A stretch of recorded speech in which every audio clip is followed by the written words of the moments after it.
Chères sœurs, chers frères, assalamu alaikum wa rahmatullahi wa barakatuh.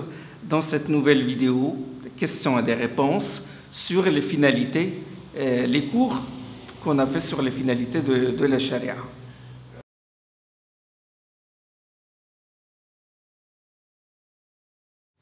Ben, les noms, ce sont des repères.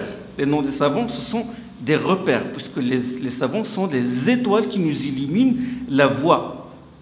Dans chaque domaine, qu'il s'agisse de la science du fiqh, du usul, de l'exégèse et tout, c'est des œuvres et des noms. D'accord? Notre science, nos sciences religieuses ne sont pas des sciences occultes gardées par des initiés, mais ils sont connus. Les noms sont connus, les œuvres sont connues, et on peut assimiler chaque science à une voie, à un chemin jalonné de panneaux d'indication. Chaque savant nous conduit vers un autre savant. Depuis le prophète sallam, les compagnons, leurs successeurs, l'apparition des écoles, etc. etc. D'accord? Et en même temps, j'ai voulu, à travers ces noms-là, montrer que les savants malikites ont beaucoup contribué dans la science des usul et dans la science des maqasid, des finalités de la charia.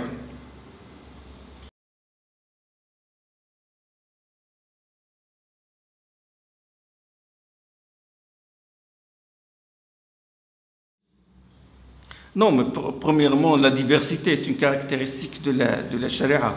Autre chose, c'est que ces madhahib-là, ils nous ont donné une voie de compréhension des textes. Et la communauté musulmane fut unanime sur ces écoles-là. Hein? Ces écoles nous fournissent le moyen de comprendre les textes de la religion, le moyen d'en tirer les prescriptions et les enseignements. D'accord? Et la communauté fut unanimement d'accord sur ces madhahib-là, qui sont les madhahib constructeurs de civilisation, il ne faut pas oublier. Et nous sommes le prolongement de ces madhahib-là. Ils nous offrent un héritage dont nous puisons pour évoluer dans notre religion et pour répondre à beaucoup d'exigences, beaucoup de choses imprévues et tout. D'accord? Parce que les madhahib, ils nous fournissent les outils de l'ijtihad, les outils pour pouvoir appliquer les textes sur des cas nouveaux. D'accord?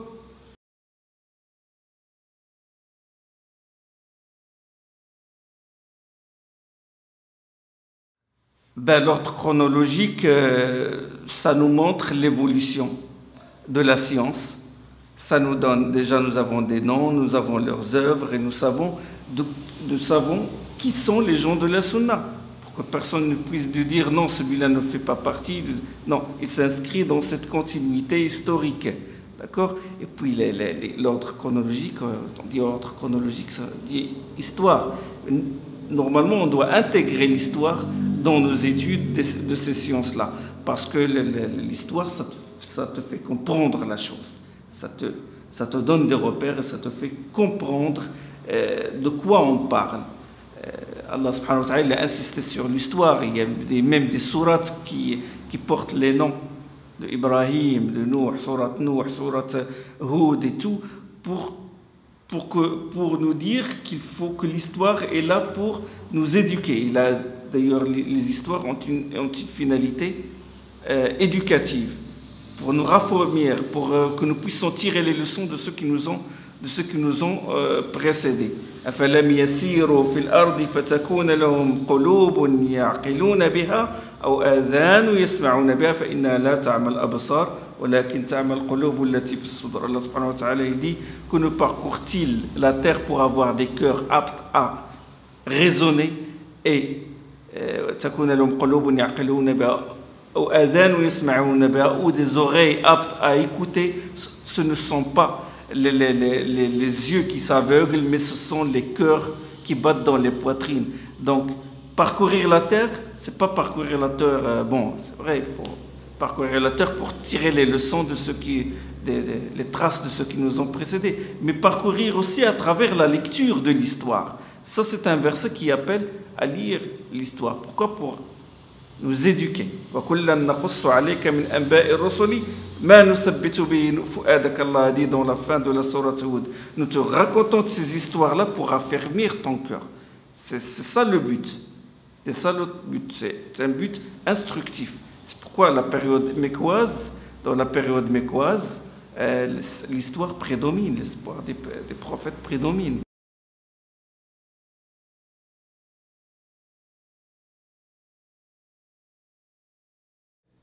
Oui, c'est vrai, oui. Bon, normalement, il doit se réconcilier déjà avec son passé, parce que le fiqh malikite, par exemple, elle répond à beaucoup de leurs exigences, puisque c'est en Occident musulman que se trouvent leurs racines.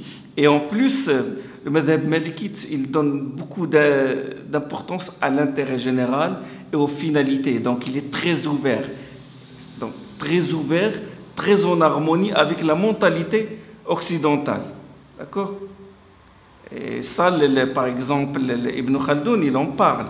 Ibn Khaldoun, il parle de cette spécificité, il parle dans sa fameuse Muqaddima.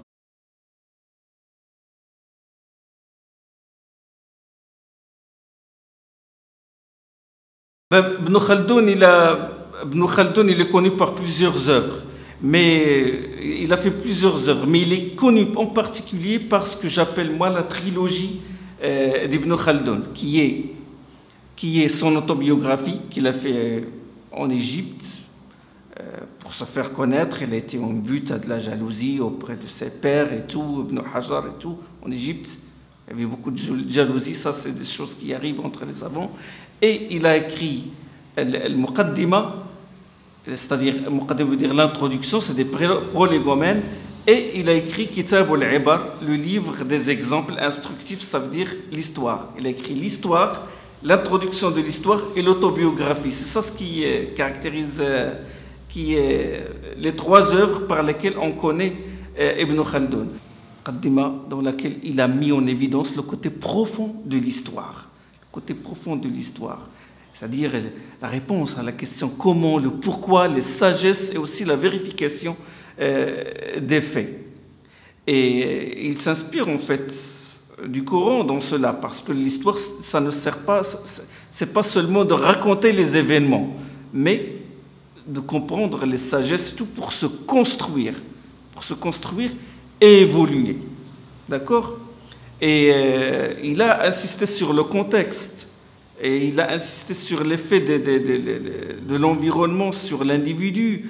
Déjà, quand on lit, par exemple, sa définition de l'histoire, il a dit Haqiqatu tarikh khabarun an al-ijtima' al-insani. Il a dit l'histoire a pour objet de raconter, de parler de la société humaine, qui est la civilisation mondiale. Et puis il a dit, voilà, civilisation, ce peuplement de la terre par les gens pour construire des sociétés, cet état-là, et l'histoire a pour objet aussi d'étudier ce qui a touché cette société-là comme état.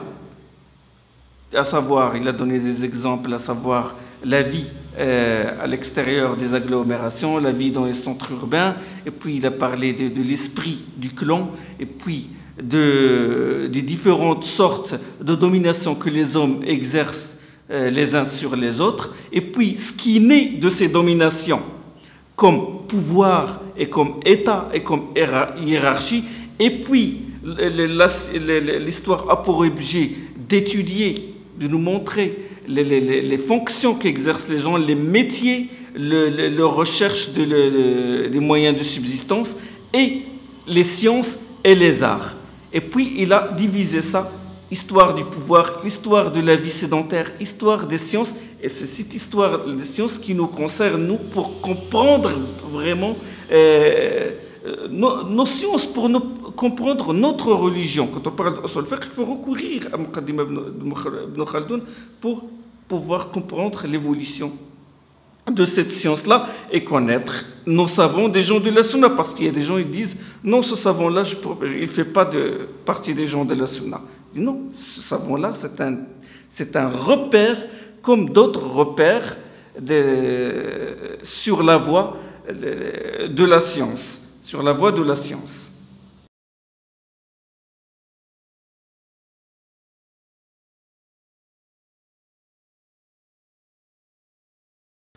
Bon, Ibn Khaldun, dans sa Muqaddima, il a parlé d'un point très important qui nous sert aujourd'hui. Il a parlé de l'erreur et du mensonge dans l'information historique. Il est dû à quoi? Il est dû à quoi ces erreurs-là et ces mensonges-là? Il a dit, à l'esprit partisan en faveur de certaines tendances et de certaines opinions. Et il est dû aussi à la méconnaissance du contexte et à la nature de la civilisation et au fait d'avoir trop confiance dans les narrateurs. Donc si on peut résumer l'origine de ces erreurs et de ces mensonges, on peut dire que sont dus à l'imitation servile et à l'esprit partisan. Et à l'esprit partisan. On peut se baser sur ce qu'a dit Allah subhanahu wa ta'ala,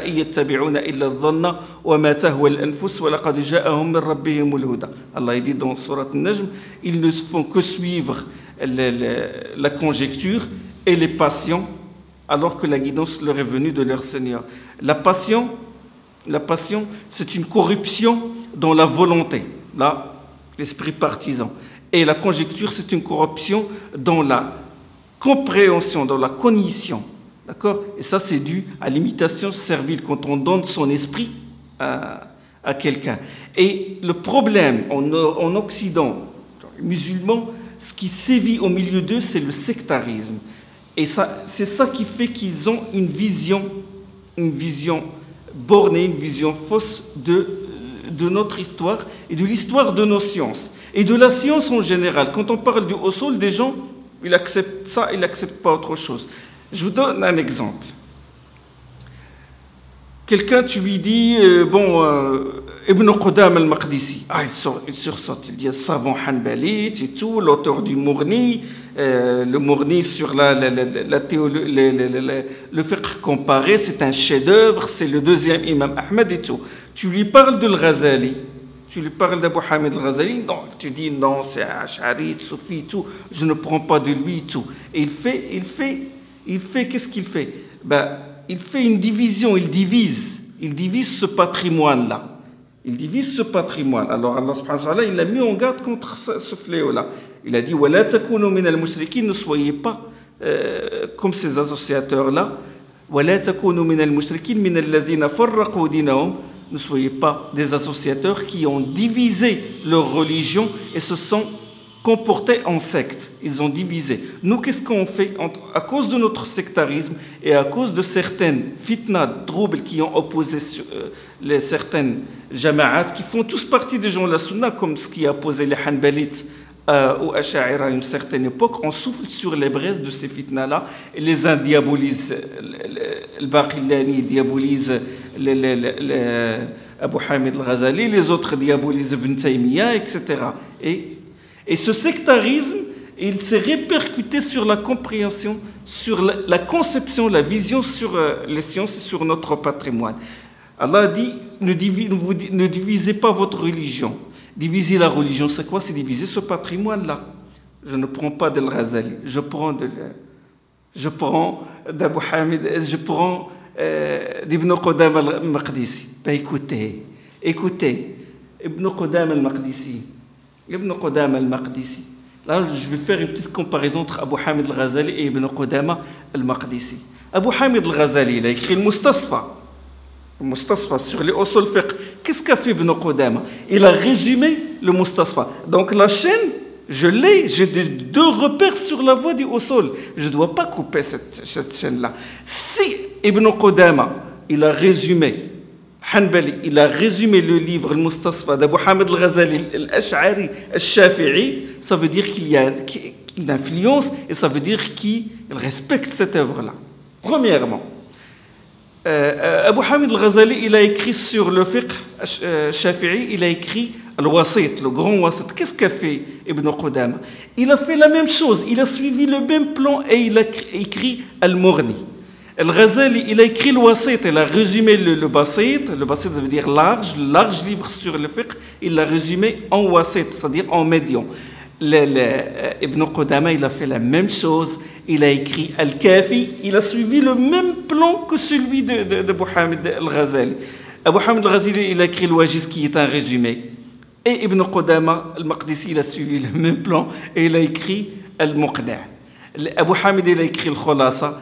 Ibn Qudama, il a suivi la même chose, le même plan, les mêmes méthodes, et il a écrit Umdat al-Fiqh. Mais regardez comment ils sont d'accord et comment l'un conduit à l'autre. Alors ne divisons pas ce patrimoine-là, ne divisons pas notre religion et ne rompons pas cette chaîne-là. Et j'ai plusieurs exemples sur ça. Voilà ce que je peux dire sur cette question. Subhanakallahumma bihamdik, ashhadu an la ilaha illa ant, astaghfiruka wa atubu ilayk.